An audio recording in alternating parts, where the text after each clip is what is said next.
शुरुआत में एक लड़का सड़कों पर दौड़ रहा होता है। उसका नाम यू इंग गोंग है। ये नाम उसके माता पिता ने रखा था, जिसका मतलब है दुनिया का मेन कैरेक्टर बनना। वो एक गेम शॉप में घुसता है जहां हर एम्प्लॉय उसे प्रोटैगनिस्ट कह के बुलाता है। उसके नाम की वजह से बचपन से ही उसका बहुत मजाक उड़ाया गया था, लेकिन उसे फर्क नहीं पड़ता क्योंकि वो सच में मेन कैरेक्टर बनना चाहता है। वो एक एम्प्लॉय से कहता है कि मजाक बंद करे और पूछता है कि जो गेम उसने बोला था क्या वो खरीदी या नहीं। एम्प्लॉय कहता है कि उसने उसके लिए एक कॉपी बचा कर रखी है। वो नाइट सागा का रीमेक होता है। ये कहानी ह्यूमंस और डीमंस के बीच की है। इसमें ह्यूमन हीरो और डीमन किंग के दूसरे बेटे ज़ेफर रैग्नारॉथ की स्टोरी फॉलो होती है। तुम किसी भी कैरेक्टर को चूज करके उसकी तरह बन सकते हो, गेम वर्ल्ड में ट्रैवल कर सकते हो और अपना पर्पस पूरा कर सकते हो। यू ने नाइट सागा बचपन से अब तक 10 से ज्यादा बार क्लियर की थी। इसी वजह से उसे कैरेक्टर्स, आइटम्स, लोकेशंस और यहाँ तक कि इवेंट्स तक सब पता थे। ये पहली बार था जब ये गेम वर्चुअल रियलिटी टाइटल के रूप में रिलीज हुई थी। वो अपने कमरे में आता है और गेम कार्ट्रिज कंसोल में डालता है। गियर पहनने के बाद वो गेम स्टार्ट करता है। गेम लोड होने का वेट करते हुए वो कहता है कि आज बस हल्का सा खेलेगा, शायद 8 घंटे या ऐसा कुछ। फिर अचानक वो फैंटेसी रियलिटी गेम में टेलीपोर्ट हो जाता है। वो एक कमरे में स्पॉन होता है और उसे एक बच्चे का अवतार मिलता है। वो कहता है कि गेम में एंटर करते ही बेड पर उठना ही असली गेम की शुरुआत होती है, लेकिन वो अपने कैरेक्टर को पहचान नहीं पाता। बाहर से कोई आवाज आती है और कहती है कि ऐसा तो नहीं कि वो अभी भी सो रहा है योर हाइनेस। बाहर एक ऑर्क होता है जो उसे जल्दी बाहर आने को कहता है क्योंकि आज सुबह से उसका शेड्यूल शुरू है।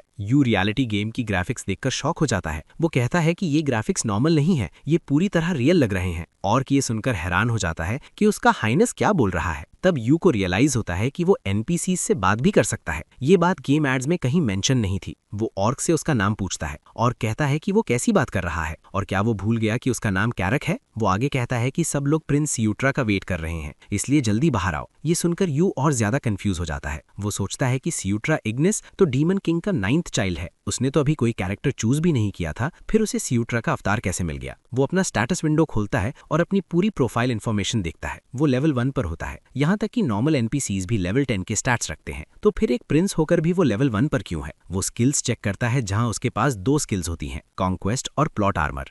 ये देखकर वो मुस्कुराता है और सोचता है कि क्या यही वो प्लॉट आर्मर स्किल है जिसके बारे में वो जानता था। तभी फिर से ऑर्क उसे बाहर बुलाता है।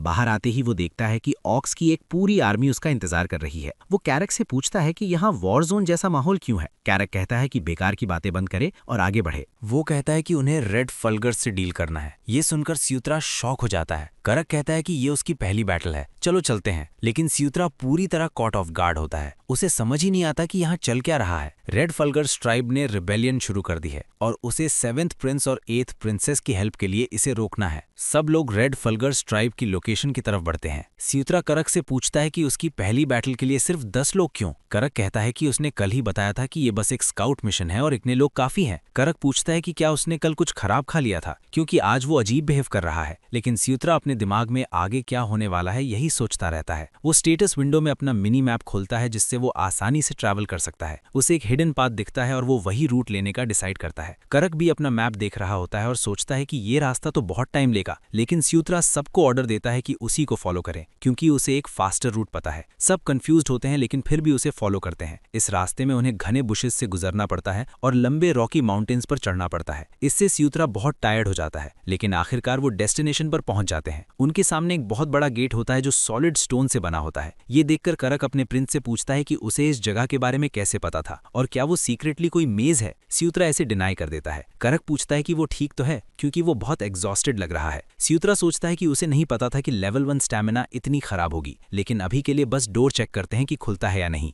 जैसे ही वो एक कदम आगे बढ़ाता है उसके पैरों से ग्लोइंग लाइटनिंग ऑरा निकलती है और उसका पूरा बॉडी कवर हो जाता है। ये लेवल अप का साइन होता है। उसकी सारी फटीग तुरंत गायब हो जाती है। वो शॉक हो जाता है कि वो बस थोड़ा चलने से लेवल अप हो गया और उसके सारे स्टैट्स 2+ बोनस पॉइंट से बढ़ गए। ये सिस्टम पूरी तरह ब्रोकन है। तभी वो देखता है कि करक और उसके लोग स्टोन गेट तोड़ चुके हैं और उसे जल्दी आने को कह रहे हैं। वो सोचता है कि उसे नहीं पता अंदर क्या है, लेकिन क्योंकि वो अकेला नहीं है इसलिए चेक करना वर्थ इट है। सबसे ज्यादा इंपॉर्टेंट बात यह है कि उसके पास प्लॉट आर्मर स्किल है। भले ही वो किसी क्लिफ से गिर जाए, मरेगा नहीं, बल्कि कोई लकी एनकाउंटर मिलेगा क्योंकि वो प्रोटैगनिस्ट है। गेट के अंदर एक गहरी केव होती है जो अंदर तक जाती है। करक कहता है कि ये टनल ड्वार्व्स ने खोदी होगी। सियूत्रा कहता है कि डीमन रेल्म में तो ड्वार्व्स नहीं होते। करक समझाता है कि अब नहीं रहते, लेकिन बहुत पहले यहाँ रहते थे और बाद में कहीं और माइग्रेट कर गए। अचानक करक को ट्रेजर और वेपन्स का एक बड़ा ढेर दिखता है। सब लोग लूट उठाने लगते हैं। उन्हें लगता है कि उन्होंने जैकपॉट पा लिया है। एक और कहता है कि वो बेवकूफ ड्वार्व्स भागते वक्त अपने सारे वेपन्स छोड़ गए। सब लोग जितना उठा सकते हैं उतना उठाने लगते हैं, चाहे वो कितना भी हैवी क्यों ना हो, लेकिन स्यूत्रा चुपचाप खड़ा होकर लूट को देखता रहता है। वो साफ देख सकता है कि वेपन्स के स्टैट्स क्या है। बाहर से वो अच्छे लगते हैं लेकिन अंदर से ज्यादा यूजफुल नहीं है। फिर भी वो सोचता है कि जस्ट इन केस इन्हें रखना ठीक रहेगा। वो सारे वेपन्स अपनी इन्वेंट्री में कलेक्ट करने लगता है। किसी चीज को छूकर और स्टोर करने के बारे में सोचते ही वो इन्वेंट्री में चली जाती है। तभी वो देखता है कि केव्स के साइड से एक अनआइडेंटिफाइड आर्मी उसकी आर्मी के साथ साथ आ रही है। वो शॉक हो जाता है और अपनी आर्मी को वार्न करने की कोशिश करता है, लेकिन बहुत देर हो चुकी होती है। एक जोरदार एक्सप्लोजन के साथ डस्ट के बीच से दूसरी ट्राइब्स के लोग बाहर निकलते हैं। वो रेड फल्गर्स ट्राइब के मेंबर्स होते हैं। उनका कमांडर काइचैन कहता है कि क्या उन्हें लगा था कि वो यहाँ आने की खबर उन्हें नहीं लगेगी। वो अपने लोगों को सबको मारने का ऑर्डर देता है। जल्द ही खून खराबे वाली जंग शुरू हो जाती है। सब एक दूसरे को मारने लगते हैं। स्यूट्रा शॉक में होता है कि ये सब अचानक कैसे हो गया। वो सोचता है कि उसे क्या करना चाहिए और शायद कम से कम फिनिशिंग ब्लो देकर कुछ एक्सपीरियंस ले ले। वो अपोनेंट की बैक पर स्नीक अटैक करने की कोशिश करता है, लेकिन वो अटैक बेकार जाती है क्योंकि उसके हाथ में पकड़ा वेपन एक ही हिट में टूट जाता है। अपोनेंट पलटता है और स्यूट्रा को खतरनाक नजर से देखता है। स्यूट्रा उससे भागने की कोशिश करता है, लेकिन एक पत्थर की वजह से ठोकर खाकर गिर जाता है। उसके पास 15 में से सिर्फ 1 हेल्थ बचती है। अपोनेंट उसके सामने खड़ा होता है, उसे मारने के लिए रेडी। स्यूट्रा डर के मारे चिल्ला उठता है। उसी पल कैरक आता है और उसे उस डेडली ब्लो से बचा लेता है। वो स्यूट्रा से पूछता है कि वो क्या कर रहा है और रास्ते से हटने को कहता है। फिर वो दोनों वॉरियर्स की तरह फाइट करने लगते हैं, लेकिन स्यूट्रा के हाथ अब भी डर से कांप रहे होते हैं। भले ही ये सिर्फ एक गेम हो, वो गेम से लॉग आउट करने की कोशिश करता है और कहता है कि वो ये नहीं कर सकता और आज के लिए बस इतना ही काफी है क्योंकि ये बहुत रियल है और वो आगे कैसे खेलेगा। लेकिन मेन्यू खोलते ही वो शॉक हो जाता है। वहां लॉग आउट का कोई ऑप्शन नहीं होता। इसका मतलब वो यहाँ फंस चुका है। तभी एक और एनिमी उसे अकेला देख लेता है और उसे मारने के लिए आगे बढ़ता है। एनिमी उसके ऊपर अटैक्स करता है और स्यूट्रा जो यहाँ मरना नहीं चाहता डर से जम जाता है। अटैक उसे लगती है और वो दीवार से जा टकराता है। उसके बाद एनिमी अपना आखिरी मूव करता है और उसी पल स्यूट्रा को मार देता है।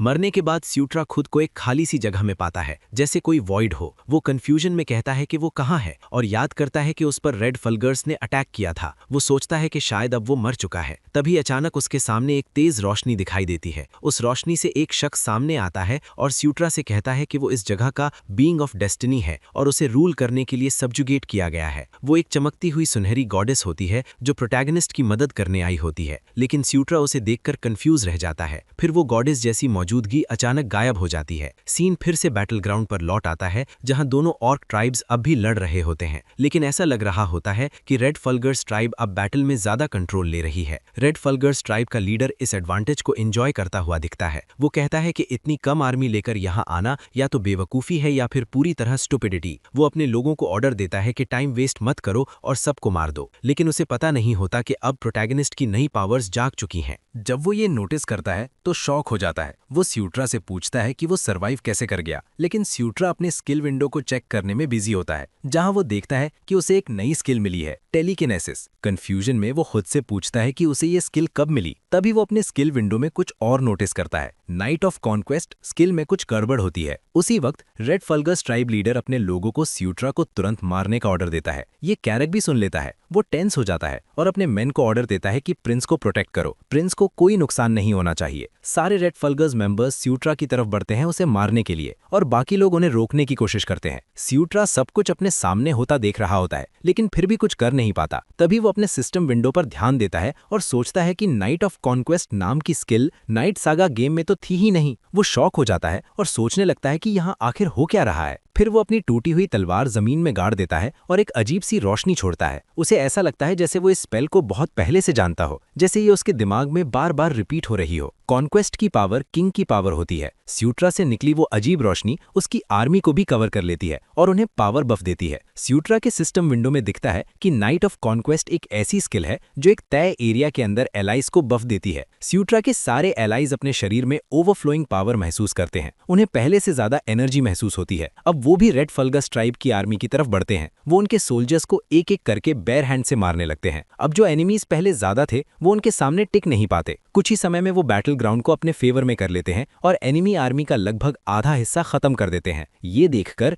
रेड फल्गस ट्राइब लीडर डर जाता है और उसके लोग भी डर से कांपने लगते हैं। वो कहता है कि वो अचानक इतने स्ट्रांग कैसे हो गए, ये तो गलत है। वो देखता है कि उसकी ऑलमोस्ट पूरी आर्मी वाइप होने के बाद अब ओपोनेंट टीम उनकी तरफ बढ़ रही है। जल्दी ही उसे समझ आ जाता है कि स्यूट्रा ही उनकी पावर बफ की वजह है। वो स्यूट्रा को रोकने के लिए मैजिक इस्तेमाल करने की कोशिश करता है, लेकिन कैरक बीच में आकर रेड फल्गस लीडर के मैजिक अटैक को डिस्ट्रॉय कर देता है। फिर स्यूट्रा कैरक को ऑर्डर देता है कि अब इसे खत्म कर दो। रेड फल्गस ट्राइब लीडर शॉक हो जाता है कि उसकी मैजिक इतनी आसानी से रोक दी गई। एक ही मूव में कैरक उसका सिर काट देता है। अपने लीडर को गिरते देख सारे रेड फल्गस ट्राइब मेंबर्स पैनिक करने लगते हैं। स्यूट्रा की आर्मी में से कहता है कि वो भाग रहे हैं और दूसरा कहता है कि किसी को भी भागने मत दो। तभी स्यूट्रा को एक सिस्टम विंडो पॉपअप मिलता है जिसमें लिखा होता है कि जनरल का अचीवमेंट उसके किंग के लिए है। उसे लगातार 3 बार लेवल अप का मैसेज मिलता है। वो खुश हो जाता है कि वो इतनी आसानी से लेवल अप हो गया। कैरक भी उस पावर को चेक करता है जो उन्हें बैटल के बीच अचानक मिली थी। उसके लिए अपने शरीर में इतनी पावर महसूस करना बहुत अजीब होता है। फिर वो स्यूट्रा को हवा में कुछ करते हुए देखता है। वो सोचता है कि ये पावर जरूर उसके प्रिंस से ही आ रही होगी। सीन फिर नाइट टाइम में शिफ्ट हो जाता है जहां सब लोग वापस कैंप में पहुंच चुके होते हैं। स्यूट्रा अपने कमरे में बैठा सोच रहा होता है कि वो इस वर्चुअल रियलिटी से लॉग आउट कैसे करे। वो कहता है कि उसने कितनी भी बार देखा एग्जिट का ऑप्शन कहीं नहीं है, क्योंकि मेन्यू में एग्जिट गेम बटन ही नहीं है। वो पहले खुद को काम करता है, फिर सोचता है कि अभी उसके दिमाग में 2 पॉसिबिलिटीज हैं। पहली पॉसिबिलिटी ये कि वो वर्चुअल रियलिटी में फंस गया है और रियल वर्ल्ड में कोई क्रिटिकल बग है जिसे शायद किसी दिन अपडेट से फिक्स किया जा सके।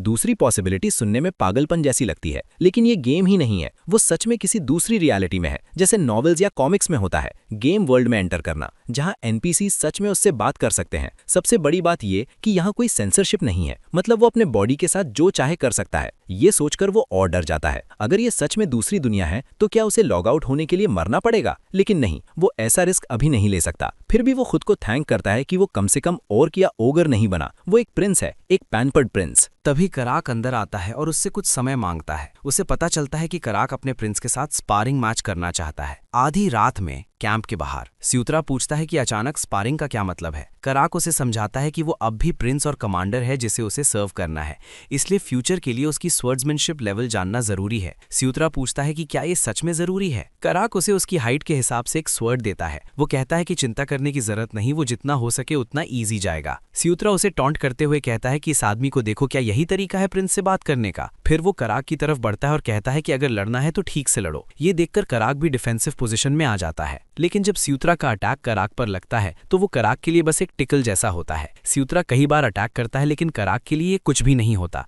ये ऐसा था जैसे पत्थर पर अंडा मारना। ये सब देखकर कराक गुस्सा हो जाता है। एक ही मूव में वो स्यूत्रा को दूर फेंक देता है, लेकिन फिर तुरंत कंसर्न दिखाते हुए पूछता है कि वो ठीक तो है। स्यूत्रा भी कहता है कि इतने जोर से अचानक मारना सही लगा क्या? तभी स्यूत्रा को एक सिस्टम विंडो पॉपअप मिलता है जिसमें लिखा होता है कि उसने बेसिक स्वर्ड्समैनशिप स्किल अक्वायर कर ली है। कंफ्यूजन में वो खुद से पूछता है कि उसने ये स्किल कब हासिल की। उसे याद ही नहीं आता। फिर अचानक उसे याद आता है कि पहले भी उसके साथ ऐसा हो चुका है। सोचने पर उसे टेलीकिनेसिस स्किल वाली बात याद आती है। वो खुद से पूछता है कि क्या जब उसका बॉडी डायरेक्ट अटैक एक्सपीरियंस करता है तब वो स्किल एक्वायर कर लेता है। कराक कहता है कि स्पारिंग यहीं खत्म करते हैं और कुछ खाना खा लेते हैं, लेकिन स्यूत्रा मना कर देता है और कहता है कि किसने कहा कि ये खत्म हो गया। वो फिर से फाइटिंग स्टांस में आ जाता है और कहता है कि वो तो अभी बस शुरू हुआ है। फिर वो कराक की तरफ कूदता है, लेकिन उसका अटैक कराक आसानी से ब्लॉक कर लेता है। कराक महसूस करता है कि स्यूत्रा की मूवमेंट सच में पहले से ज्यादा शार्प हो गई हैं। वो सोचता है कि शुरू से स्यूत्रा ऐसा बिहेव क्यों कर रहा था। ऐसा नहीं था कि उसकी स्किल अचानक लेवल अप हो गई हो। कराक फिर से अटैक करने की कोशिश करता है, लेकिन इस बार स्यूत्रा बहुत आसानी से उसे डॉज कर लेता है। अब स्यूत्रा अपने मूवमेंट्स को आराम से कंट्रोल कर पा रहा होता है। फिर वो कराक से उसका लेवल पूछता है। कराक जवाब देता है कि आखिरी बार चेक किया था तब उसका लेवल 21 था। स्यूत्रा अपना सिस्टम विंडो खोलकर अपना लेवल देखता है। उसका लेवल 7 होता है। वो सोचता है कि वो ज्यादा समय नहीं लगाएगा और कराक के लेवल तक पहुंच सकता है। इस दुनिया में हर किसी का एक लेवल होता है, लेकिन उसके अलावा कोई भी उसे स्टेटस स्क्रीन पर डायरेक्टली नहीं देख सकता। उन्हें एक स्पेशल स्पेल चाहिए होता है जिसे लेवल मेजरमेंट कहा जाता है। दूसरे शब्दों में डिटेल स्टैट्स देख पाना और लेवल अप होने पर बोनस पॉइंट से उन्हें बढ़ा पाना उसके लिए एक बहुत बड़ा एडवांटेज था। स्यूत्रा फिर से कराक की तरफ जंप करता है। इस बार भी कराक उसका अटैक आसानी से रोक लेता है, लेकिन स्यूत्रा सोचता है कि वो और स्ट्रांग हो सकता है, या इससे भी बेहतर वो बहुत जल्दी लेवल अप कर सकता है। धीरे धीरे उनकी फाइट और इंटेंस हो जाती है। अब नाइट सागा गेम के डीमन डीमन ट्राइब आर्क में स्टोरी ज़ेफर को फॉलो करती थी, जहां वो अपने राइवल सिबलिंग्स को हराकर डीमन किंग बनता है। लेकिन एंडिंग से पहले बहुत सारे इवेंट्स होते हैं और उनमें सबसे इंपॉर्टेंट एक फोर्स्ड इवेंट होता है, डे ऑफ मैसेकर। ये इवेंट डीमन रेल्म में ईयर 517 में हुआ था। उस दिन ज़ेफर ने अपने गोल के लिए अपने सारे सिबलिंग्स को मार दिया था, और क्योंकि सारे सिबलिंग्स थे, इसका मतलब उसमें स्यूत्रा भी शामिल था। सुबह के समय स्यूत्रा अकेला जंगल में बैठा ये सब सोच रहा होता है। वो सोचता है कि अभी ईयर 512 है और उस इवेंट में अभी 5 साल बाकी हैं, तो इस समय उसे उस मैसेकर को होने से पहले रोकने पर फोकस करना होगा। लेकिन इससे पहले कि वो अपने पूरे प्लान के बारे में सोचना जारी रखे, कराक बीच में आ जाता है और पूछता है कि वो यहाँ क्या कर रहा है, क्योंकि सब उसे हर जगह ढूंढ रहे थे। स्यूत्रा पूछता है कि क्या हुआ। कराक कहता है कि उसका क्या मतलब है और क्या उसे आज की मीटिंग याद नहीं है।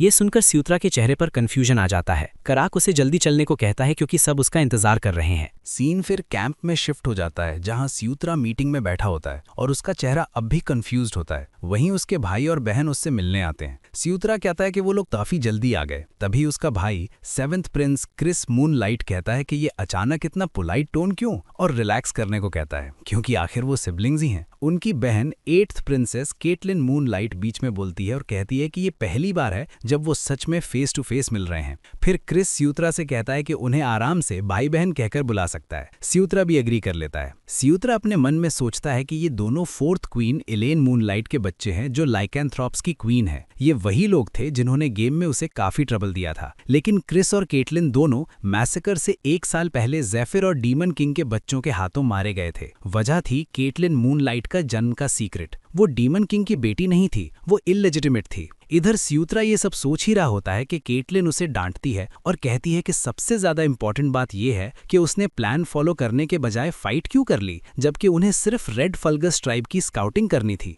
स्यूत्रा कहता है कि उसे उम्मीद नहीं थी कि वो लोग वहां आ जाएंगे। कंसर्न में केटलिन उसके बॉडी को चेक करती है कि उसे कोई चोट तो नहीं लगी। वो उसे बताती है कि वो उन सब में सबसे वीक है, इसलिए उसे केयरफुल रहना चाहिए। स्यूत्रा शॉक हो जाता है कि वो लोग उसकी इतनी चिंता क्यों कर रहे हैं, क्योंकि डीमन किंग के बच्चों का ऐसा आपस में मिलजुल कर रहना नॉर्मल नहीं होता। क्रिस कहता है कि अगर उसने फिर से कुछ रकलेस किया तो वो बड़ी ट्रबल में पड़ जाएगा। स्यूत्रा भी एग्री करता है कि वो ऐसा दोबारा नहीं करेगा, लेकिन अपने मन में वो सोचता है कि ये लोग एक्चुअली काफी अच्छे हो सकते हैं।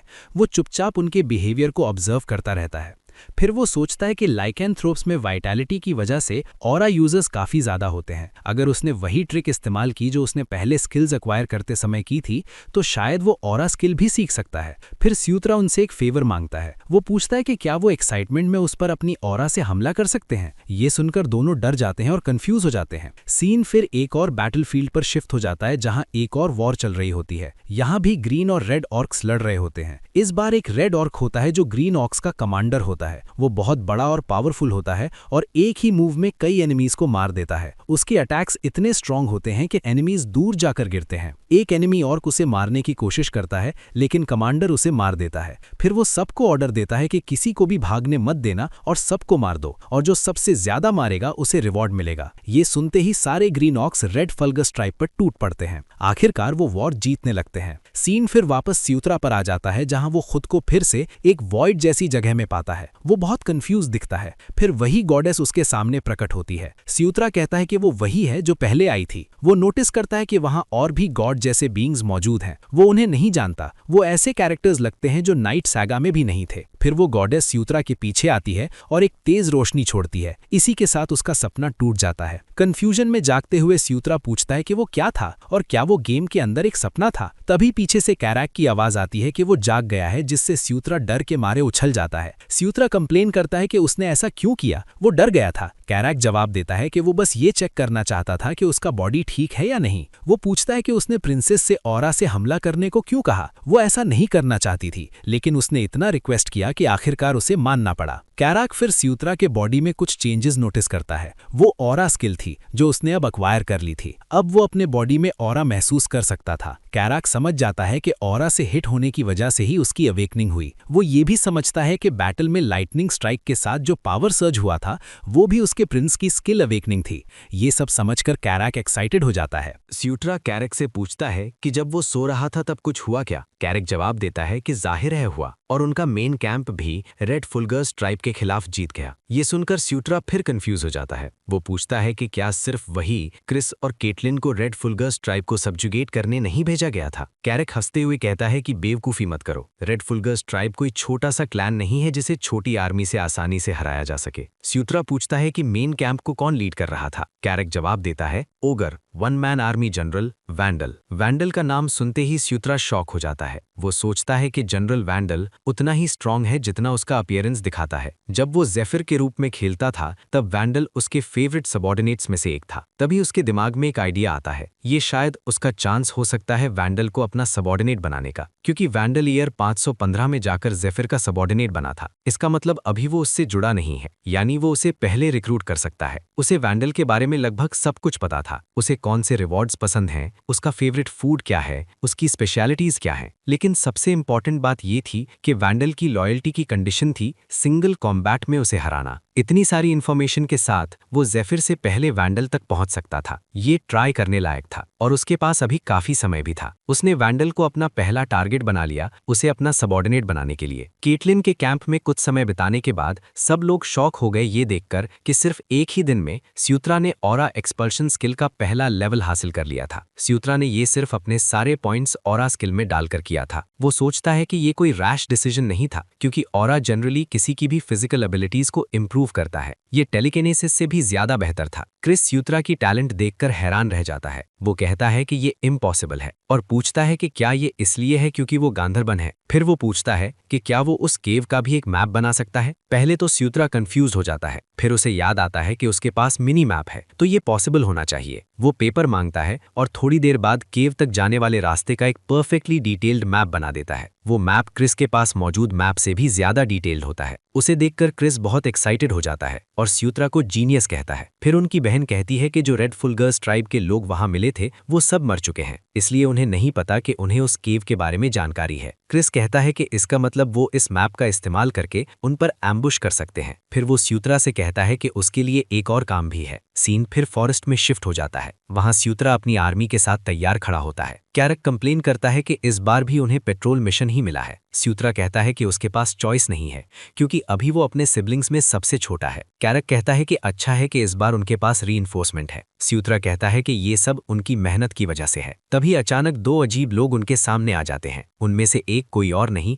बल्कि उसकी बहन केटलिन होती है। स्यूत्रा उनसे पूछता है कि उन्होंने रोब क्यों पहनी हुई है। जवाब में केटलिन उसे इशारे से धीरे बोलने को कहती है। उसका प्लान ये होता है कि वो लोग सीक्रेट में उनका पीछा करेंगे, बस इन केस कुछ गलत हो जाए, लेकिन वो तभी इंटरवीन करेंगी जब सिचुएशन सच में डेंजरस हो, क्योंकि ये स्यूत्रा की अचीवमेंट होनी चाहिए। स्यूत्रा सोचता है कि ऐसे सीक्रेटली सपोर्ट करना एक बेवकूफ़ी भरा आइडिया है। फिर केटलिन के साथ खड़ी दूसरी औरत खुद को इंट्रोड्यूस करती है। उसका नाम सैरा होता है और वो एक एडजुटेंट होती है। इसके बाद सब लोग प्लान फॉलो करते हुए आगे बढ़ते हैं। थोड़ी ही देर में वो फिर उसी केव तक पहुंच जाते हैं। केव के अंदर गहराई में जाने पर उन्हें नोटिस होता है कि पहले जो लूट वहां था वो अब गायब है। स्यूत्रा कैरेक से पूछता है कि जो वेपन्स उन्होंने पिछली बार लिए थे उनका क्या हुआ। कैरेक जवाब देता है कि उन्हें वैल्यूएबल्स नहीं माना गया। स्यूत्रा भी इससे अग्री करता है। तभी कराट नोटिस करता है कि कुछ इस तरफ आ रहा है। स्यूत्रा मिनी मैप चेक करता है और देखता है कि एनिमीज का एक ग्रुप उनकी तरफ बढ़ रहा है। स्यूत्रा अपना इन्वेंट्री खोलता है। उसमें एक स्पेल होती है और उसे लगता है कि वो जानता है अब क्या होने वाला है, इसलिए वो पहले से प्रिपेयर्ड था। वो स्पेल एक फ्लैश स्पेल होती है। वो उसे निकालता है और कराट को ऑर्डर देता है कि जब वो सिग्नल दे तो सबको आंखें बंद करने को कहे। कराट को समझ नहीं आता कि वो क्या कहना चाहता है। केव के डार्क हिस्से से आने वाली आवाज और तेज होती जाती है।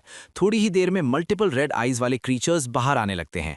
वो स्पाइडर जैसे मॉन्स्टर्स होते हैं जिन्हें स्टोन स्पाइडर्स कहा जाता है। ये मॉन्स्टर्स अक्सर केव्स जैसी जगहों पर मिलते हैं। ये हमेशा दर्जनों के ग्रुप्स में रहते हैं और इनके पास बहुत स्ट्रॉन्ग पैरालिसिस पॉइजन होता है। स्यूत्रा सबको आंखें बंद करने का ऑर्डर देता है और उस स्पेल को स्पाइडर ग्रुप की तरफ फेंक देता है। हवा में जाते ही स्पेल एक तेज रोशनी के साथ एक्सप्लोड हो जाती है, जो थोड़ी देर के लिए किसी को भी ब्लाइंड कर सकती है। इससे वो स्पाइडर्स कुछ समय के लिए वहीं फ्रीज हो जाते हैं। स्टोन स्पाइडर्स रोशनी के सामने बेकार हो जाते हैं, क्योंकि वो अंधेरे में रहने वाले क्रीचर्स होते हैं। स्यूत्रा को उनकी वीकनेस पता होती है, तो वो इसका फायदा उठाते हुए अपनी आर्मी को अटैक करने और सबको मारने का ऑर्डर देता है। फिर उसी केव में एक बार फिर खून खराबे वाली लड़ाई शुरू हो जाती है। सब स्पाइडर्स की तरफ बढ़ते हैं और उन्हें एक एक करके मारने लगते हैं। स्यूत्रा पीछे से सब कुछ देख रहा होता है। मिनी मैप देखते हुए उसे कुछ अजीब नोटिस होता है। स्टोन स्पाइडर्स ग्रुप्स में हंट करते हैं और हर ग्रुप का एक लीडर होता है। वो लीडर उनकी तरफ मूव कर रहा होता है। इसी वजह से स्यूत्रा कराक को अपने साथ चलने को कहता है ताकि दोनों मिलकर बॉस को खत्म कर सकें। वो जल्दी से बॉस को ढूंढने लगते हैं और केव के आखिर में उन्हें एक जायंट रॉक जैसा स्पाइडर मिलता है। वो नॉर्मल स्टोन स्पाइडर्स के मुकाबले बहुत बड़ा होता है। कराक सबसे पहले अपनी एक्स से उस पर अटैक करता है, लेकिन उसका अटैक बॉस को कोई डैमेज नहीं देता। वो बहुत सरप्राइज्ड हो जाता है। बॉस का आउटर बॉडी इतना हार्ड होता है कि नॉर्मल वेपन्स उसे स्क्रैच भी नहीं कर पाते। स्यूत्रा को भी याद आता है कि एक्स उसका एक्सोस्केलेटन पियर्स नहीं कर सकती। उसकी वीकनेस फायर होती है, लेकिन वो अभी फायर मैजिक यूज नहीं कर सकता। अब उन्होंने बॉस को गुस्सा दिला दिया होता है। कराक उसकी आंखों में देखकर उसका गुस्सा महसूस कर सकता है। बॉस अपनी डोमिनेंस दिखाने के लिए जोर से रोर करता है। स्यूत्रा कराक को समझाता है कि उसे फायर का इस्तेमाल करना होगा, लेकिन कराक कहता है कि वो फायर कहां से लाए। तभी पीछे से कोई स्यूत्रा से कहता है कि अपनी तलवार उठाओ। जैसे ही वो तलवार उठाता है, उसकी ब्लेड आग की लपटों से घिर जाती है। ये उसकी बहन की मैजिक होती है। तभी अचानक बॉस मॉन्स्टर स्यूत्रा पर हमला करता है। उस अटैक में इतनी डिस्ट्रक्टिव पावर होती है कि जमीन तक टूट जाती है, लेकिन किस्मत से स्यूत्रा किसी तरह उसे डॉज कर लेता है। अपनी जलती हुई तलवार से वो मॉन्स्टर की कई आंखों को डैमेज कर देता है। उस मॉन्स्टर की आंखों को डैमेज करने के बाद आग ने उसे पूरी तरह कवर कर लिया। वो मॉन्स्टर वहीं जलकर खत्म हो गया। इसकी वजह से स्यूत्रा 2 बार लेवल अप हो गया। जब उसने अपने स्टेटस विंडो में लेवल चेक किया तो शॉक हो गया। वो अब लेवल 9 पर था। तभी उसकी बहन स्यूत्रा से पूछती है कि क्या वो ठीक है, क्योंकि वो अभी चमक रहा था। स्यूत्रा कहता है कि ये किसी ब्लेसिंग जैसा है और ऐसा कभी कभी होता रहता है, इसलिए चिंता की बात नहीं है। केटलिन पूछती है कि क्या ये ब्लेसिंग गैंडरबा ट्राइब से आई है। वो ये भी पूछती है कि ज्यादा इंपॉर्टेंट बात यह है कि क्या उसने पहले कभी इन मॉन्स्टर्स से फाइट की है, क्योंकि उसने उन्हें बहुत अच्छे से हैंडल किया। स्यूत्रा कहता है कि नहीं, उसने पहले कभी फाइट नहीं की थी, बस बहुत पहले एक किताब में इनके बारे में पढ़ा था, लेकिन असल में उसने इन्हें गेम में फाइट किया था, इसलिए उसे इनके बारे में काफी कुछ पता था। तभी कराक सबका ध्यान एक और शॉकिंग चीज की तरफ ले जाता है। वहां कुछ ऐसा दिखता है जो किसी कासल के केव डोर जैसा होता है। वो गेट खोलते हैं और अंदर जाकर देखते हैं। अंदर का नजारा किसी पूरे बने हुए कासल जैसा होता है। सब लोग हैरान होते हैं कि ये केव के अंदर ऐसा बिल्डिंग छुपा हुआ था। यहाँ स्यूत्रा एक टाउन पोर्टल देखकर शॉक हो जाता है। कैरक उससे पूछता है कि क्या उसे पता है ये क्या है। स्यूत्रा कहता है कि नहीं, वो बस अंदाजा लगा रहा है, लेकिन उसके दिमाग में फ्लोर के पैटर्न देखकर उसे लगता है कि ये ड्वार्व्स का डिजाइन हो सकता है। उसने ये पैटर्न ज़ेफिर के रूप में खेलते वक्त नहीं दिखे थे, लेकिन वॉरियर बनकर खेलते समय कुछ बार देखे थे। वो सोचता है कि ये पोर्टल मैजिक से एक्टिवेट होता होगा। फिर स्यूत्रा केटलिन से कहता है कि उसे पूरा यकीन है कि ये एक पोर्टल है। ये सुनकर केटलिन भी शॉक हो जाती है। उसकी असिस्टेंट भी कहती है कि जमीन के पैटर्न्स देखकर उसे भी लगता है कि प्रिंस सही कह रहा है। केटलिन पूछती है कि क्या ये पता लगाया जा सकता है कि ये कहाँ ले जाता है। उसकी असिस्टेंट कहती है कि अगर वो एरिया सर्च करें तो कहीं ना कहीं डिस्क्रिप्शन मिल जाना चाहिए। तभी कैरक कुछ ढूंढ लेता है और सबको बुलाता है। कहता है कि उसे दीवार पर कुछ लिखा मिला है। सब लोग वहां जाकर देखते हैं। वो साफ तौर पर डीमन वर्ल्ड की कॉमन लैंग्वेज नहीं होती, वो ड्वार्विश लैंग्वेज जैसी लगती है। कैरक केटलिन से पूछता है कि क्या वो इसे पढ़ सकती है। केटलिन मना कर देती है और कहती है कि वो ड्वार्विश कैसे पढ़ सकती है। फिर कैरक उसकी असिस्टेंट सेरा से पूछता है, वो भी मना कर देती है। तभी अचानक स्यूत्रा उस लैंग्वेज को पढ़ने लगता है। वो ट्रांसलेट करता है कि ये पोर्टल जिसका माउंटेन्स तक जाता है। इसमें लिखा होता है कि ये तीसरे पोर्टल से भी जुड़ा हुआ है। ये सुनकर स्यूत्रा खुद भी उतना ही शॉक हो जाता है जितना बाकी लोग कि वो ये भाषा कैसे पढ़ पा रहा है। असल में स्यूत्रा ने अभी अभी ड्वार्विश लैंग्वेज समझने की एक नई स्किल हासिल की थी। उसे नहीं पता था कि वो लैंग्वेजेस भी सीख सकता है। कैरक उससे पूछता है कि क्या वो इसे पढ़ सकता है, योर हाइनेस। स्यूत्रा जवाब देता है कि ऐसा ही लगता है। केटलिन पूछती है कि उसने ड्वार्विश पढ़ना कब सीखा। सेरा पूछती है कि नीचे क्या लिखा है। स्यूत्रा कहता है कि उसके हिसाब से लिखा है कि इसे मैजिक से एक्टिवेट किया जा सकता है। फिर स्यूत्रा केटलिन से कहता है कि वो इसमें थोड़ी मैजिक डालकर देखे। केटलिन पूछती है कि वो खुद क्यों नहीं करता। स्यूत्रा कहता है कि उसे अपनी मैजिक पर ज्यादा कंट्रोल नहीं है, जबकि असल में उसने अभी तक कोई मैजिक सीखी ही नहीं थी। केटलिन आगे बढ़ती है और उस पोर्टल ऑब में अपनी मैजिक डालती है। ऐसा करते ही वो ऑब तेज रोशनी से चमकने लगता है। फिर उसमें एक होलोग्राफिक इमेज दिखाई देती है। एक पहाड़ की, वो जिस्का माउंटेन्स की इमेज होती है जहां तीसरा पोर्टल था। स्यूट्रा कहता है कि इसका मतलब शायद वहां भी एक ड्वार्वन टनल होगा।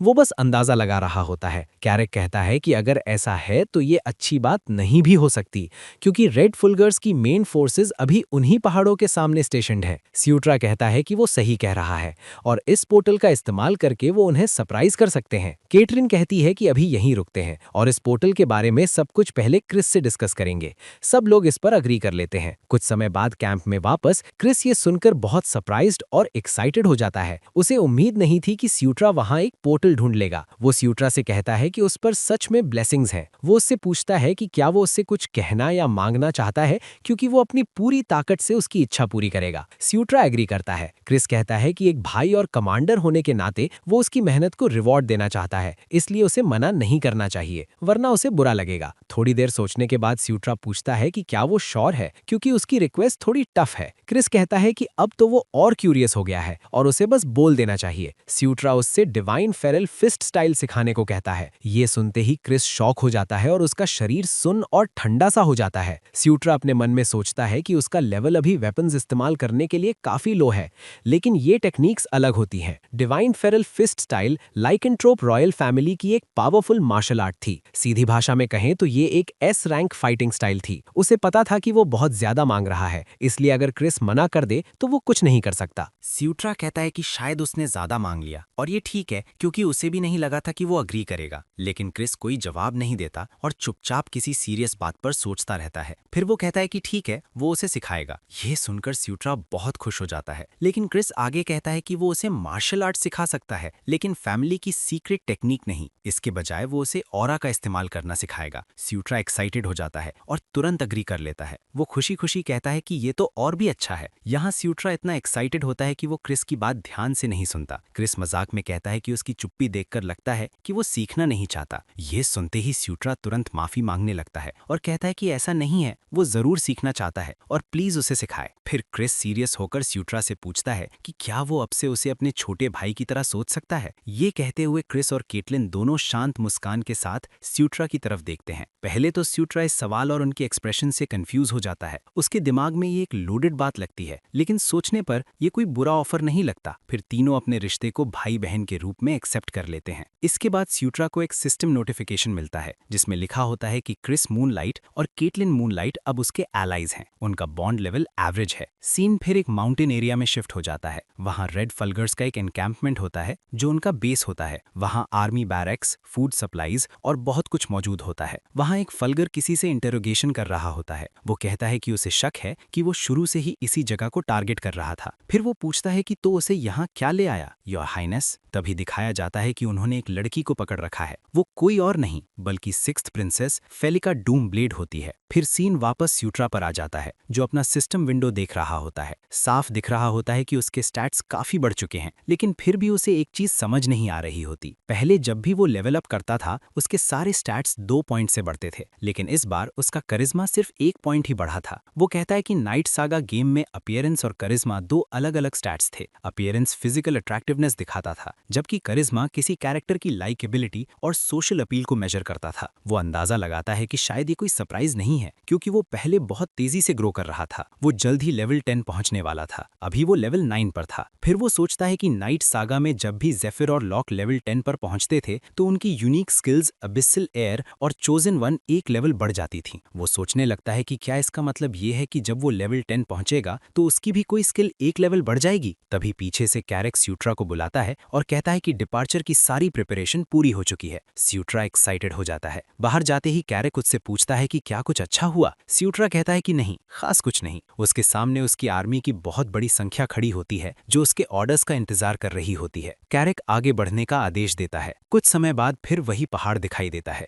जहां पहले ड्वार्वन केव मिली थी। वहां केटलिन और स्यूट्रा की आर्मीज ट्रेनिंग कर रही होती हैं। स्यूट्रा की आर्मी में बड़े बड़े हरे ऑक्स होते हैं, जबकि केटलिन की आर्मी में भेड़िए जैसे क्रीचर्स होते हैं। क्रिस, स्यूट्रा, केटलिन, कैरेक और सेरा सब पोर्टल रूम में जाते हैं, जहां पहले से कुछ लोग पोर्टल की जांच कर रहे होते हैं। क्रिस उनसे पूछता है कि क्या इन्वेस्टिगेशन पूरी हो गई है। वो लोग जवाब देते हैं कि हाँ, यूराइनस और पोर्टल सच में जिस्का माउंटेन्स की एस्का ट्रिब्यूटरी से जुड़ा हुआ है। क्रिस पूछता है कि क्या ये ठीक से काम कर रहा है। वो कहते हैं कि हाँ, उन्हें कोई प्रॉब्लम नहीं मिली और ड्वार्विन क्राफ्ट्समैनशिप की तरह ये काफी ड्यूरेबल है। क्रिस कहता है कि ये सुनकर अच्छा लगा और आगे बढ़ने को कहता है। वो लोग अपनी मैजिक से पोर्टल एक्टिवेट करते हैं। ऐसा करते ही एक तेज रोशनी चमकती है और पोर्टल खुल जाता है। वो उस पहाड़ तक जाने का एक शॉर्टकट गेट होता है। स्यूट्रा समेत सब लोग इसे देखकर शॉक हो जाते हैं। स्यूट्रा सोचता है कि उसने कभी नहीं सोचा था कि वो रियल लाइफ में एक पोर्टल दिखेगा। सब लोग अंदर चले जाते हैं और केटलिन स्यूट्रा से कहती है कि जल्दी आए, क्योंकि वो पीछे रह गया था और वर्किंग पोर्टल देखकर बस देखता ही रह गया था। बिना किसी मेहनत के वो लोग डेस्टिनेशन पर पहुंच जाते हैं, लेकिन स्यूट्रा शॉक हो जाता है जब वो देखता है कि नीचे पहाड़ के सामने एक बहुत बड़ा फल्गर्स कैंप बना हुआ है। क्रिस कहता है कि जैसा उन्होंने सोचा था, उनका एनकैंपमेंट यहीं है। कैंप के साइज को देखकर वो अंदाजा लगाता है कि उनके पास लगभग 5000 ट्रूप्स होंगे। अगर वो पीछे से अप्रोच करें तो उनकी पहली प्रायोरिटी कोवर्ट स्ट्राइक होनी चाहिए। वो जनरल वैंडल से फ्रंट लाइन पर अटैक करवाएंगे ताकि दुश्मन का ध्यान बटे और पीछे से अटैक करने वाली टीम उनकी फूड सप्लाईज जला देगी। तभी सिएरा क्रिस से माफी मांगते हुए बोलती है कि बीच में बोलने के लिए, लेकिन क्या उसे ये अजीब नहीं लग रहा? कैंप में उतने सोल्जर्स नहीं दिख रहे थे। क्रिस भी ये नोटिस करता है और कहता है कि वो सही कह रही है और सवाल करता है कि वो सब कहाँ गए, क्या उन्होंने पहले ही असॉल्ट शुरू कर दिया है? तभी स्यूट्रा को दूर से गड़गड़ाहट जैसी आवाज सुनाई देती है। वो देखते हैं कि कहीं दूर फाइट चल रही है। क्रिस स्यूट्रा से कहता है कि वो अपनी ऑरा आंखों में चैनल करे ताकि वो दूर तक देख सके। स्यूट्रा ऐसा करता है और उसकी आंखें चमकने लगती हैं। वो देखता है कि फल्गर्स किसी से लड़ रहे हैं, लेकिन साफ नहीं दिखता कि वो कौन है। क्रिस कहता है कि ये जनरल वैंडल की आर्मी नहीं है और आज अटैक करने का उनका कोई प्लान भी नहीं था। जिनसे फल्गर्स लड़ रहे थे वो ग्रुप काफी छोटा था। ध्यान से देखने पर पता चलता है कि फल्गर्स कुछ लड़कियों से लड़ रहे हैं। वो लड़कियां किसी अजीब एनिमल पर सवार होती हैं और फल्गर्स को कड़ी टक्कर दे रही होती हैं। स्यूट्रा पूछता है कि क्या वो डार्क एल्व्स हैं। केटलिन कहती है कि क्या उसने अभी डार्क एल्व्स कहा? हाँ, उनके स्लिम शरीर और ड्रेक्स पर सवारी करने से लगता है कि वो डार्क एल्व्स ही हैं। क्रिस कहता है कि वो रिट्रीट कर रहे हैं, लेकिन सवाल ये है कि क्यों? उनका कमांडर गिर चुका होगा, तभी वो इतनी जल्दी पीछे हट रहे हैं। कैरेक भी कुछ समझ नहीं पाता और कहता है कि आखिर चल क्या रहा है और क्या कोई बैटल अभी अभी खत्म हुई है? स्यूट्रा अब भी सोच रहा होता है कि डार्क एल्व्स यहाँ क्या कर रहे हैं। फिर कैंप में सब लोग मीटिंग में होते हैं। इस मीटिंग में जनरल वैंडल भी किसी होलोग्राफिक मैजिक के जरिए शामिल होता है। ये बिल्कुल मॉडर्न जूम कॉल जैसा लगता है। जनरल वैंडल कहता है कि उसे खबर मिली है कि उन्होंने एक ड्वार्विन पोर्टल ढूंढ लिया है।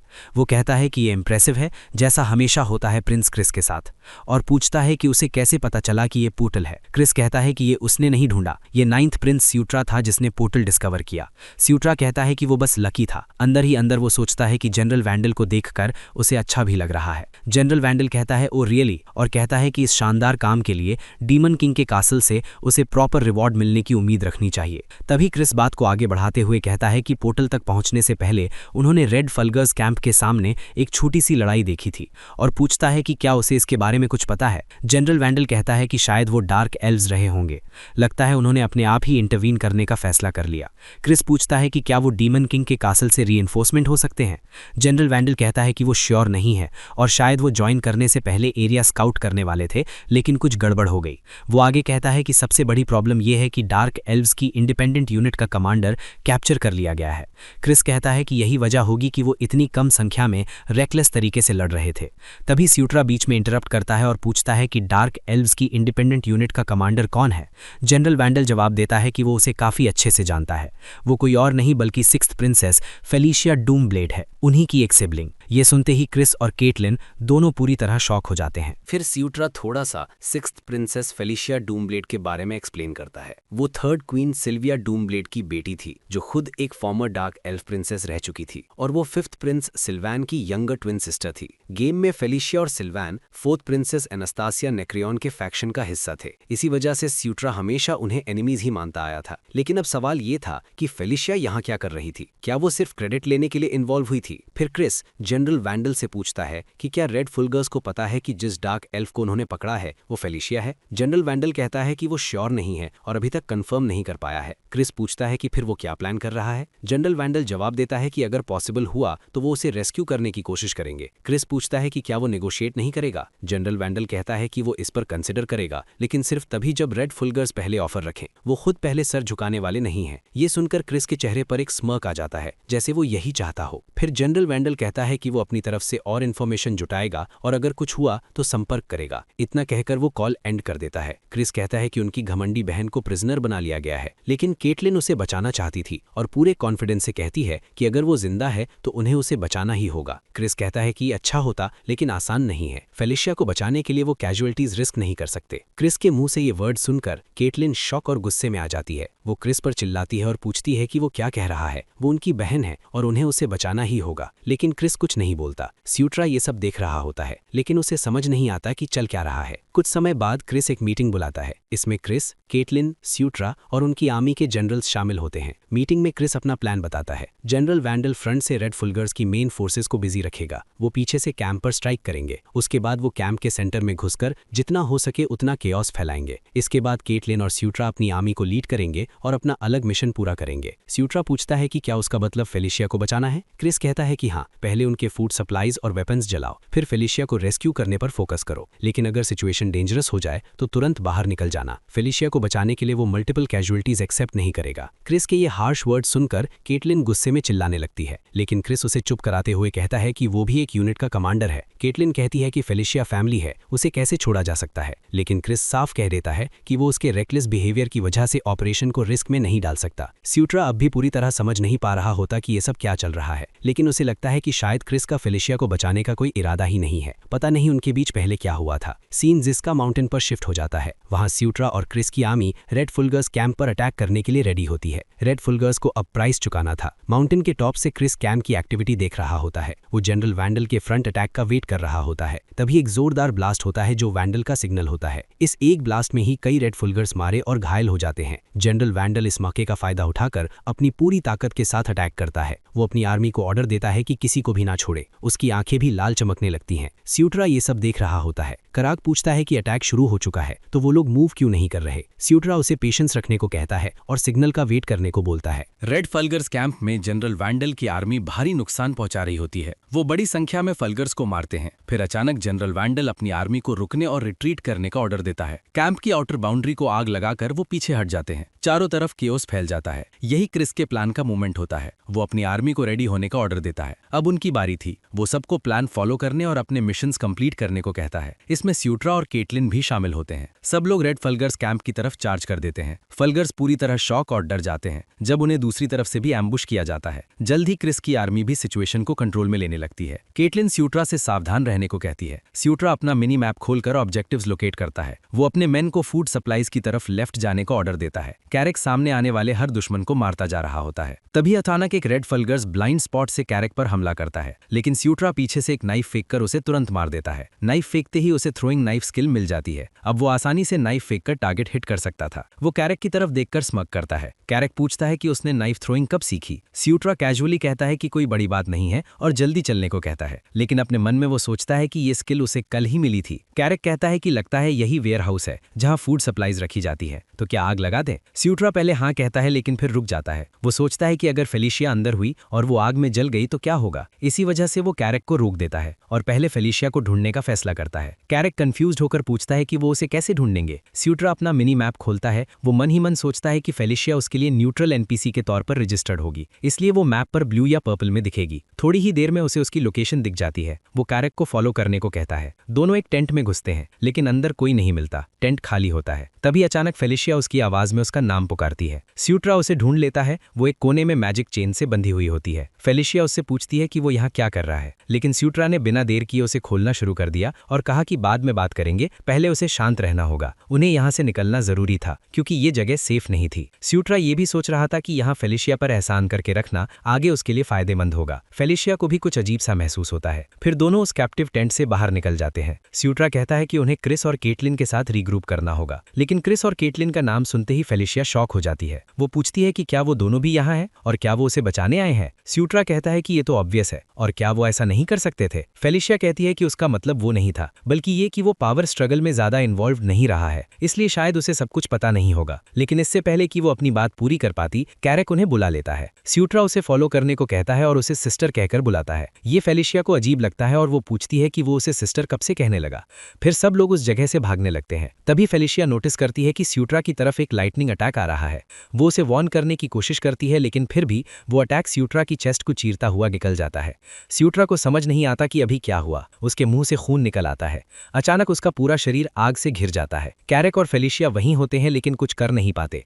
फेलिशिया के चेहरे से साफ दिखता है कि वो स्यूट्रा के लिए वरिड है। तभी एक फलगर्स उन पर हमला करने आता है। फेलिशिया उसे हैंडल करने ही वाली होती है कि अचानक वही आग का गोला उस फलगर्स पर जाकर लगता है। वो वही फ्लेम होती है जो पहले स्यूट्रा पर लगी थी, और वो फ्लेम किसी और ने नहीं बल्कि खुद स्यूट्रा ने फेंकी होती है। वो जलती हुई आग के बीच से बाहर आता है। ये देखकर फेलिशिया शॉक हो जाती है और पूछती है कि ये कैसे पॉसिबल है। तभी दिखाया जाता है कि स्यूट्रा ने एक नई मैजिक स्किल एक्वायर कर ली है, मैजिक मैनिपुलेशन। उसी स्किल से वो एक मैजिक फायर एरो बनाता है और एनिमीज पर शूट करने लगता है। ये फलगर्स के खिलाफ बहुत इफेक्टिव होता है। वो एक साथ कई फलगर्स को आसानी से गिरा देता है। लड़ते हुए स्यूट्रा कहता है कि ये अच्छा है, तो मैजिक ऐसा फील होती है। भले ही ये अभी लेवल 1 है, लेकिन फिर भी काफी अच्छा है। तभी अचानक पीछे से किसी ने आइस मैजिक से स्यूट्रा पर हमला किया, लेकिन वो अटैक किसी तरह मिस हो जाता है। स्यूट्रा देखता है कि अब उस पर आइस मैजिक से अटैक हुआ है। अटैकर भी मैजिक मैनिपुलेशन स्किल का इस्तेमाल कर रहा होता है, बस फायर की जगह आइस। तभी स्यूट्रा नोटिस करता है कि वो फलगर्स असल में उसे नहीं बल्कि फेलिशिया को टारगेट कर रहा था, जो उसे बचाने के लिए उसकी तरफ आ रही थी। स्यूट्रा तुरंत फेलिशिया को पीछे धकेल देता है ताकि वो सेफ रहे। फेलिशिया देखती है कि एरो स्यूट्रा की तरफ आ रहे हैं, लेकिन स्यूट्रा डिसअपॉइंटेड नहीं होता बल्कि एक्साइटेड हो जाता है। वो सोचता है कि वो एक नई स्किल एक्वायर करने वाला है। एरो उसे हिट करता है और उसके चारों तरफ घनी बर्फ जम जाती है, उसे पूरी तरह ट्रैप कर लेती है। लेकिन फिर वो उस बर्फ से ऐसे बाहर निकल आता है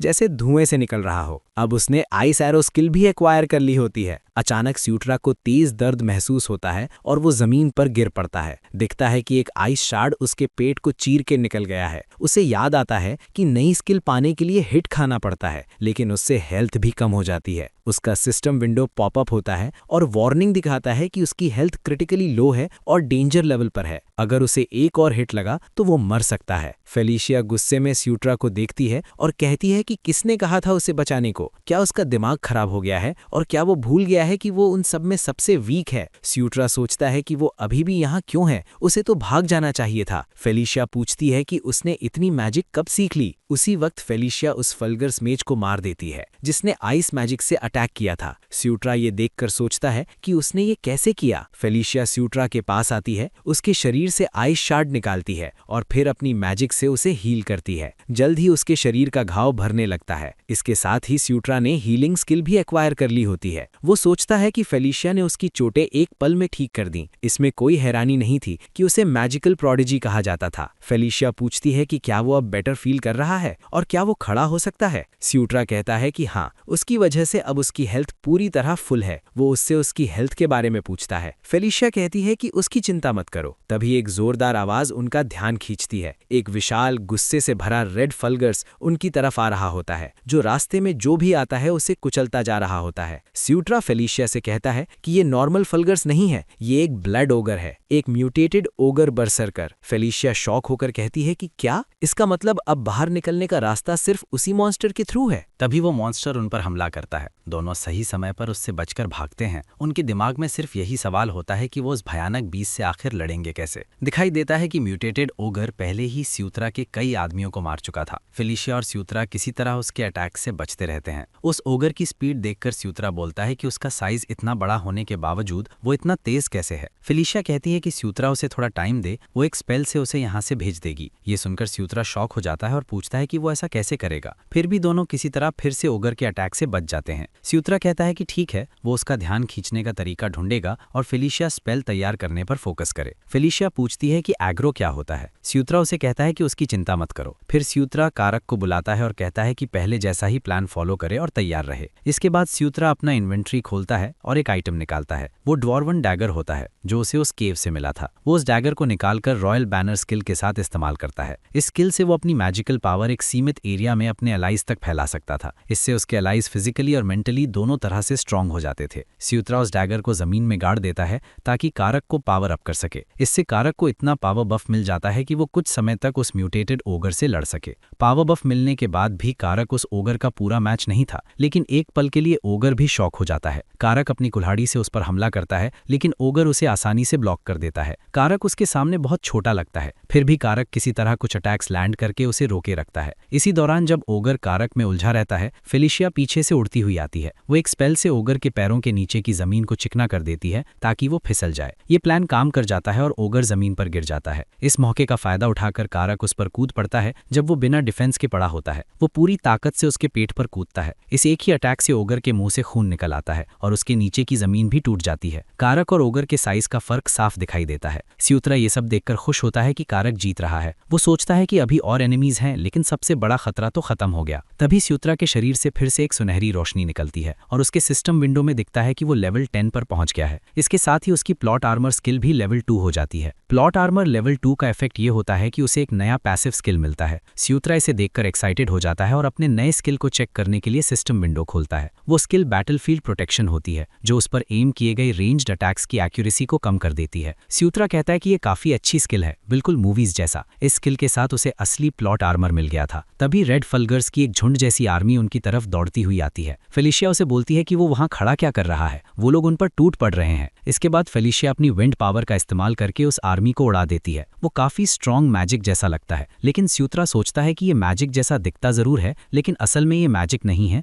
बल्कि स्पिरिट पावर है। वो फेलिशिया के बारे में सोचता है कि भले ही वो करप्टेड हो, लेकिन डार्क एल्फ फिर भी एल्फ ही होती है। वो मेज बनने से पहले एक टैलेंटेड स्पिरिट मेज थी। यही वजह थी कि वो इतनी आसानी से रेड फल्गर्स की आर्मी को खत्म कर पा रही थी। स्यूत्रा उसकी ताकत और टैलेंट देखकर हैरान हो जाता है और सोचता है कि अगर उसे भी उस पावर से हिट मिल जाए तो वो भी शायद उसी तरह उसे इस्तेमाल कर सकेगा। तभी अचानक आसमान में एक तेज पीली रोशनी चमकी। इसे देखकर सब लोग शॉक हो गए। कैरक और स्यूत्रा भी हैरान रह गए। कैरक ने पूछा, योर हाइनेस, ये सिग्नल किस लिए है? स्यूत्रा ने जवाब दिया कि पीला फ्लेयर मतलब रिट्रीट करना होता है। लेकिन स्यूत्रा खुद कंफ्यूज था कि ये सिग्नल अचानक क्यों दिया गया, क्या कोई डेंजर में था? कैरक ने फिर पूछा कि अब उन्हें क्या करना चाहिए और उससे ऑर्डर मांगा। स्यूत्रा ने ऑर्डर दिया कि सब फोर्सेस को लेकर बैटल ग्राउंड से रिट्रीट करो, वो खुद केटलिन को ढूंढने जाएगा। कैरक ने कहा कि वो भी उसके साथ चलेगा, लेकिन स्यूत्रा ने मना कर दिया और कहा कि रिट्रीट का ऑर्डर किसी वजह से ही दिया गया होगा, इसलिए अभी उसे फॉलो करना जरूरी है। तभी फेलिशिया वहां आती है और कहती है कि वो भी स्यूत्रा के साथ केटलिन को ढूंढने जाएगी। उसे दूसरों का एहसान रखना पसंद नहीं है, इसलिए ये चांस वो छोड़ने वाली नहीं है। ऊपर से उन पिग्स के साथ उसका कुछ अनफिनिश्ड बिजनेस भी है। फेलिशिया की ये बात सुनकर कैरक एक पल के लिए शॉक हो जाता है। वो वरिड होकर उनसे केयरफुल रहने को कहता है और बोलता है कि वो बेस पर उनका इंतजार करेगा। इसके बाद स्यूत्रा और फेलिशिया कैरक को पीछे छोड़कर केटलिन को ढूंढने निकल जाते हैं। चलते चलते फेलिशिया स्यूत्रा से पूछती है कि क्या उसे सच में केटलिन की सेफ्टी कंफर्म करनी जरूरी है। स्यूत्रा कहता है कि पता नहीं, लेकिन रिट्रीट का ऑर्डर अचानक आना अजीब है। फेलिशिया बोलती है कि केटलिन इन वीक लोगों से हारने वाली नहीं है। स्यूत्रा कहता है कि वो उम्मीद करता है वो सही हो ताकि वो सब साथ में वापस लौट सके। फेलिशिया पूछती है कि क्या वो सच में केटलिन की कितनी फिक्र कर रहा है। स्यूत्रा कहता है कि हाँ, आखिर वो उसकी सिस्टर है, लेकिन असल में स्यूत्रा ये सब बॉन्ड लेवल की वजह से कर रहा था। यही कारण था कि फेलिशिया को भी स्यूत्रा के बिहेवियर में कुछ अजीब लग रहा था। सीन बदलता है और केटलिन दिखाई देती है जो रेड फुलगर्स से लड़ रही होती है। वो उन्हें बहुत अच्छे से हैंडल कर रही होती है और एक साथ कई फुलगर्स को मार देती है। दुश्मन लगातार आ रहे होते हैं, लेकिन फिर भी केटलिन उन्हें संभाल लेती है। स्यूत्रा और फेलिशिया ये सब अपनी आंखों से देखते हैं। फेलिशिया कहती है कि उसने केटलिन की पावर को अंडर एस्टिमेट कर लिया था। स्यूत्रा भी मान लेता है कि वो बेवजह ही वरिड था। तभी केटलिन की नजर स्यूत्रा पर पड़ती है और वो पूछती है कि वो यहाँ क्या कर रहा है और रिट्रीट क्यों नहीं किया? स्यूत्रा कहता है कि वो उसकी फिक्र में आया था, मतलब मदद करने आया था, हालांकि ऐसा लग रहा था कि उसे किसी हेल्प की जरूरत नहीं थी। केटलिन कुछ कहने ही वाली होती है कि उसकी नज़र फिलिशिया पर पड़ती है। फिलिशिया को इतने समय बाद देखकर वो बहुत खुश हो जाती है और उसे गले लगा लेती है। वो कहती है कि उसे बहुत खुशी है कि फिलिशिया सेफ है। फिलिशिया भी कहती है कि वो सेफ है और केटलिन बहुत ज्यादा चिंता करती है। अपनी दोनों बहनों को गले लगते और खुश देखकर स्यूत्रा मुस्कुराता है और मन ही मन सोचता है कि ये दोनों काफी क्लोज लगती हैं। तभी स्यूत्रा अपने मिनी मैप में देखता है कि रेड फुलगर्स आर्मी वापस बेस की तरफ लौट रही है। इसका मतलब उन्हें तुरंत यहाँ से निकलना होगा। केटलिन स्यूत्रा से कहती है कि वो रास्ता लीड करें और वो पीछे से कवर करेंगी। कुछ समय बाद सीन ड्वार्वन केव के दूसरी तरफ दिखाया जाता है, जहां रिट्रीट कर चुकी स्यूत्रा की आर्मी आराम कर रही होती है। केटलिन, फिलिशिया और स्यूत्रा पोर्टल से सुरक्षित बाहर आते हैं। फिलिशिया पूछती है कि क्या ये पोर्टल भी स्यूत्रा ने ही डिस्कवर किया था। केटलिन जवाब देती है कि हाँ, उसने इस मिशन में बहुत मदद की। फिलिशिया स्यूत्रा की तरफ देखते हुए कहती है कि वो कितना बदल गया है। तभी क्रिस वहां आता है और सबका सेफ लौटने पर स्वागत करता है, लेकिन उसके चेहरे से साफ दिखता है कि वो खुश नहीं है। फिलिशिया के चेहरे पर भी वैसी ही ठंडक होती है। केटलिन क्रिस से कहती है कि वो फिलिशिया को सुरक्षित वापस ले आए हैं। फिलिशिया क्रिस को ग्रीट करती है और कहती है कि उसे देखे काफी समय हो गया। क्रिस कुछ पल सोचता है, फिर कहता है कि हाँ, काफी समय हो गया है। इससे उनके बीच की राइवलरी साफ दिखती है। थोड़ी देर बाद स्यूत्रा, केटलिन और फिलिशिया आराम कर रहे होते हैं। क्रिस आकर बताता है कि जनरल वैंडल भी अपनी मिशन में विक्टोरियस रहा। याकुजन ने अपना कैंप जलता देखकर हार मान ली। स्यूत्रा के लिए याकुजन नाम नया होता है तो वो पूछता है। केटलिन बताती है कि याकुजन रेड फुलगर्स ट्राइब का ग्रेट चीफ है। फिलिशिया पूछती है कि क्या इसका मतलब उसने सरेंडर कर दिया। क्रिस कहता है कि नहीं, वो बस कहीं चला गया है। अगर उसने अपने स्कैटर्ड एलाइज को इकट्ठा कर लिया तो आखिरी लड़ाई के लिए उसके पास काफी लोग होंगे। इसी वजह से वो कल कायरम पर हमला करेंगे, जो काइचिन का बड़ा भाई है। फिर क्रिस फिलिशिया से पूछता है कि वो उनके कैंप में क्या कर रही थी। फिलिशिया बताती है कि वो इस एरिया के रूइंस की जांच कर रही थी। तभी उसे बैटल की खबर मिली और वो मदद के लिए जा रही थी, लेकिन रास्ते में किडनैप हो गई। ये सुनकर क्रिस शॉक हो जाता है और पूछता है कि क्या ये सच है। फिलिशिया पलटकर पूछती है कि उसे क्यों लगता है कि वो झूठ बोल रही है। दोनों एक दूसरे को देखते हैं जैसे कोई भी दूसरे पर भरोसा नहीं कर रहा हो। क्रिस बात खत्म करते हुए कहता है कि आज के लिए बस इतना काफी है और सबको आराम करने को कहता है। फिलिशिया अपसेट दिखती है और कुछ सोचती रहती है। सीन बदलता है। आर्मी कैंप में लोग आराम कर रहे होते हैं। कोई खाना खा रहा है, कोई अपनी चोटों पर पट्टी बांध रहा है, कोई सो रहा है। स्यूत्रा अपने कमरे में बैठा स्किल विंडो देख रहा होता है।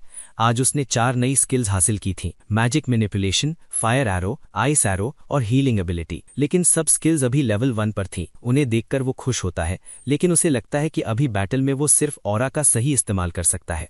तभी कोई उसके कमरे में उसका नाम लेते हुए आता है। वो फिलिशिया होती है। वो पूछती है कि क्या वो अंदर आ सकती है, लेकिन स्यूत्रा का ध्यान उसके सवाल पर नहीं बल्कि उसके कपड़ों पर होता है। अब वो स्लेव जैसी नहीं बल्कि एक क्वीन जैसी लग रही होती है। स्यूत्रा पूछता है कि काफी रात हो चुकी है, क्या कुछ गलत है। फिलिशिया जवाब नहीं देती और धीरे धीरे उसके पास आती है। स्यूत्रा शॉक हो जाता है। इससे पहले कि वो कुछ पूछ पाता, फिलिशिया उसका कॉलर पकड़कर उसे ऊपर उठा लेती है और कहती है कि अपने कपड़े उतारो।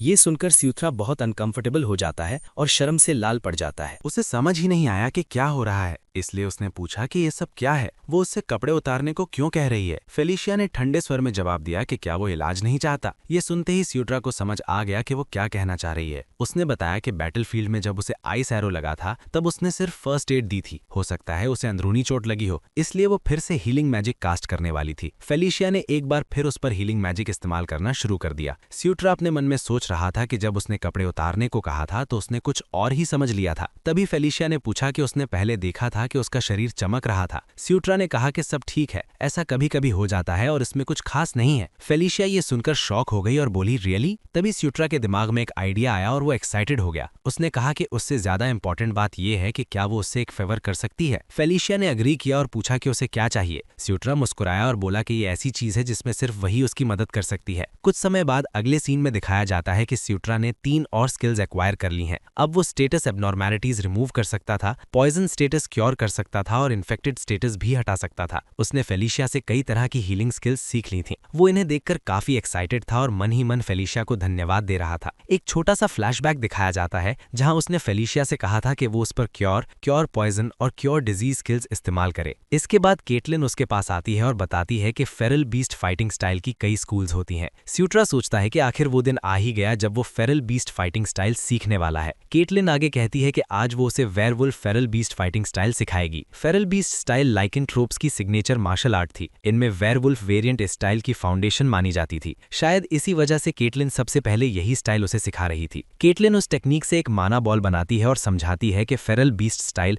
इंटरनल और एक्सटर्नल दोनों तरह की ऑरा पर डिपेंड करता है। आज वो उसे इंटरनल ऑरा इस्तेमाल करने की बेसिक सिखाएगी। स्यूट्रा ने सिर हिलाकर हाँ कहा। केटलिन उसे आंखें बंद करने और अपनी ऑरा पर फोकस करने को कहती है। जैसे ही उसने ऐसा किया, वही माना बॉल उसके सामने बन गई। स्यूट्रा अपने मन में सोचता है कि वो ऑरा को महसूस कर सकता है। ऑरा जिंदगी की शक्ति थी, आत्मा की एनर्जी के करीब की ताकत। जब ये अपने पीक पर पहुंचती है तो सोल की पावर को ही हार्नेस कर लेती है। जब उसने पूरे शरीर में ऑरा को अवेकन किया और आंखें खोली तो उसके सामने एक चमकता हुआ सिस्टम विंडो दिखाई दिया। उसमें लिखा था कि उसने एक पैसिव स्किल एक्वायर की है, हीरो स्टेटस। वो कंफ्यूज हो गया। फिर उसने देखा कि इस स्किल से फिजिकल स्किल्स की मास्टरी रेट बढ़ जाती है और हर लेवल अप पर स्किल ट्रेट्स अनलॉक हो सकते हैं। वो इस स्किल की ताकत देखकर हैरान रह गया। ये बहुत स्ट्रॉन्ग स्किल थी। फिर उसे 2 और स्किल्स मिली, सुप्रीम डीमन स्टेटस और वॉरियर्स ब्लड लाइन। अब सिर्फ केटलिन के एक सिंपल ऑरा लेसन से उसने 3 स्किल्स पाली थीं। सुप्रीम डीमन स्टेटस स्पेल्स में प्रोफिशिएंसी बढ़ाती थी, जबकि warriors blood line Holi energy की प्रोफिशिएंसी बढ़ाती थी। स्यूट्रा सोचता है कि ये स्किल्स तो ज़ेफिर और लॉक की पैसिव स्किल्स से भी बेहतर है। हर लेवल के साथ नए ट्रेड्स मिलना, हर लेवल अप पर नई स्किल्स जुड़ना, ये सिस्टम ही अलग था। ये सब सोचते हुए उसके चेहरे पर मुस्कान आ जाती है। उसे सच में मेन कैरेक्टर की तरह जीने का एहसास हो रहा था। वो अब इन स्किल्स को टेस्ट करने के लिए बेताब था। तभी केटलिन उसकी सोच तोड़ते हुए कहती है कि वो ध्यान देने के बजाय क्या कर रहा है। स्यूट्रा इतना खो गया था कि वो भूल ही गया कि ट्रेनिंग चल रही है। केटलिन उसे कहती है कि ट्रेनिंग ठीक से शुरू करे। स्यूट्रा भी इसी पल का इंतजार कर रहा था। कुछ समय की ट्रेनिंग के बाद स्यूट्रा आखिरकार फेरल बीस्ट स्टाइल इस्तेमाल करने में सफल हो जाता है। उसके हाथ सफेद लपटों से ढक जाते हैं। सिस्टम विंडो दिखाता है कि उसने फेरल बीस्ट स्टाइल एक्वायर कर लिया है। केटलिन कहती है कि वो इम्प्रेस्ड है कि उसने इतनी जल्दी बेसिक सीख लिए। स्यूट्रा अपने नए पावर को महसूस करते हुए सोचता है कि उसके हाथ खाली हैं, फिर भी ऐसा लग रहा है जैसे वो कोई डेडली वेपन पकड़े हुए हो।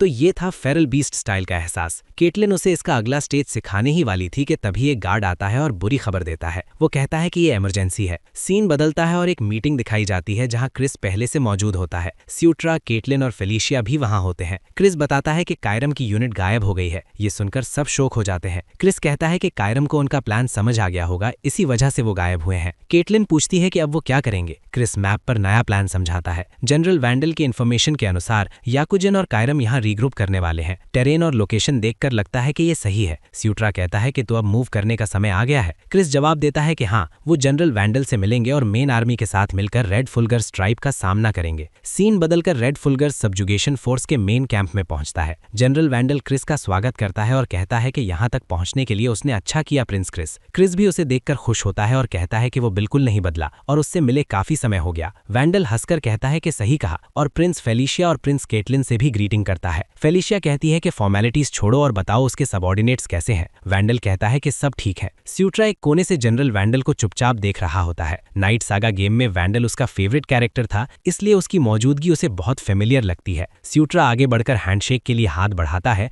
और अपना परिचय देता है। वैंडल उसे देखता है, फिर अपना हाथ बढ़ाता है। उसका हाथ इतना बड़ा होता है कि स्यूट्रा की पूरी हैंडशेक बस उसकी उंगली से हो जाती है। वो कहता है कि उससे मिलकर अच्छा लगा 9th प्रिंस स्यूट्रा। सीन बदलता है और वही देवी दिखाई देती है जो हमेशा स्यूट्रा के सपनों में आती थी। वो शांत, उजली और प्रकाश से भरी हुई थी। उसकी दोनों आंखों का रंग अलग अलग था। उसके साथ एक और देवी होती है जिसका चेहरा मास्क से ढका होता है। उसकी अपीयरेंस पहली देवी से बिल्कुल उलट होती है। उसके शरीर से आग निकल रही होती है और चेहरे पर शांत लेकिन गुस्से भरी एक्सप्रेशन होती है। दोनों देवियां किसी की तरफ देखती हैं। वहां स्यूट्रा खड़ा होता है, थोड़ा कंफ्यूज। वो उन्हें कॉन्क्वेस्ट गॉडेस और वॉर गॉडेस कहकर पहचानता है। तभी उसका सपना टूट जाता है और वो रियलिटी में लौट आता है। वो कंफ्यूज होता है कि उसे बार बार इन देवियों के सपने क्यों आ रहे हैं। पहले वाली देवी को तो वो पहचानता था, लेकिन लाल मास्क वाली दूसरी देवी को वो नहीं जानता था। वो इन्हीं ख्यालों में खोया हुआ था कि तभी कैरेक उसके कमरे में आता है और कहता है कि प्रिपरेशंस पूरी हो चुकी हैं और निकलने का समय हो गया है योर हाइनेस। स्यूट्रा हाँ कहता है और कैरेक के साथ बाहर आता है। वहां वो अपनी आर्मी को देखता है। कोई हथियार उठा रहा है, कोई सप्लाईज ले जा रहा है। वो सोचता है कि इस बैटल में उसे लेफ्ट फ्लैंक सौंपा गया है। सेंटर जनरल वैंडल संभालेगा, राइट फ्लैंक क्रिस और केटलिन के पास होगा। डार्क एल्व्स को उनकी मोबिलिटी की वजह से रियर कवर करने के लिए इंडिपेंडेंट यूनिट के रूप में डिप्लॉय किया गया था। सीन बैटल ग्राउंड पर शिफ्ट होता है। असॉल्ट शुरू होते ही सब कुछ धुंधला सा हो जाता है। इससे पहले कि स्यूट्रा समझ पाता, वो खुद को हजारों वॉरियर्स के बीच बैटलफील्ड के सेंटर में खड़ा पाता है। उसकी छोटी हाइट की वजह से वो आर्मी के बीच दिखाई भी नहीं दे रहा था। जनरल वैंडल ने अपनी यूनिट को फॉर्मेशन में आने का ऑर्डर दिया। गुस्से में उसने कहा कि अब वो दुश्मनों को दर्द की असली दुनिया दिखाने वाले हैं। फिर उसने अपनी आर्मी को चार्ज करने का ऑर्डर दिया। ऑर्डर मिलते ही उसके आदमी दुश्मनों को मारने के लिए आगे बढ़ गए। जनरल वैंडल की आर्मी में क्रिस की वुल्फ आर्मी और स्यूत्रा की ऑर्क आर्मी दोनों शामिल थीं। दूसरी तरफ रेड फल्गर्स भी पूरी तरह तैयार थे। तभी रेड फल्गर्स लीडर की एक झलक दिखाई देती है, जो मुस्कुरा रहा होता है, जैसे स्यूत्रा की आर्मी उसके ट्रैप में फंस चुकी हो। वो स्यूत्रा की आर्मी को बेवकूफ कहता है। तभी अचानक जनरल वैंडल की आर्मी के पीछे एक जबरदस्त ब्लास्ट होता है। कई सैनिक वहीं मारे जाते हैं। जनरल वैंडल शॉक हो जाता है कि कोई उन्हें पीछे से अटैक कर रहा है। अब उन्हें समझ आ जाता है कि वो ट्रैप में फंस चुके हैं। जनरल वैंडल चारों तरफ देखता है और पाता है कि उन्हें चारों ओर से एक विशाल आर्मी ने घेर लिया है, जिनमें मैमथ जैसे विशाल जीव भी शामिल हैं। ये रेड फल्गर्स लीडर का बिछाया हुआ ट्रैप था। जनरल वैंडल का चेहरा चिंता से बदल जाता है। वो उन्हें स्वैम्प मैमथ्स कहता है। जल्द ही वो मैमथ्स हमला शुरू कर देते हैं और जनरल वैंडल की आर्मी को बड़ी संख्या में मारने लगते हैं। उनके अटैक से पूरा बैटल ग्राउंड टूटने लगता है। कुछ ही बलों में स्यूत्रा की आर्मी तेजी से खत्म होने लगती है। स्यूत्रा और कैरक बस ये सब होते हुए देख सकते थे, वो कुछ कर नहीं पा रहे थे।